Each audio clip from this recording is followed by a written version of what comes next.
نقلت يومية لو باريزيان الفرنسية عن محامية الدولي المغربي ولاعب باريس سان جيرمان أشرف حكيمي قولها إن الاتهامات بالاغتصاب امرأة تبلغ من العمر 24 عاما بأنها باطلة.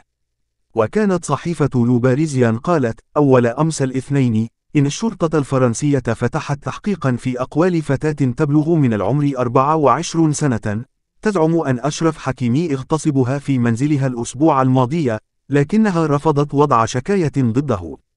وأشارت لو باريزيان في عددها اليوم الأربعاء فاتح مارس إلى أن المحامية فاني كولين أكدت لها أن تلك الاتهامات باطلة، مضيفة أن أشرف حكيمي يضع نفسه رهن إشارة العدالة.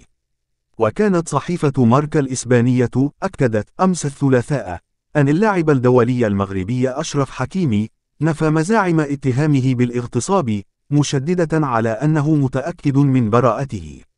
وقالت الصحيفة الفرنسية اليوم الأربعاء إن نادي باريس سان جيرمان يبدي دعمه للاعب أشرف حكيمي الذي نفى بشكل قاطع الاتهامات ويضع ثقته في العدالة.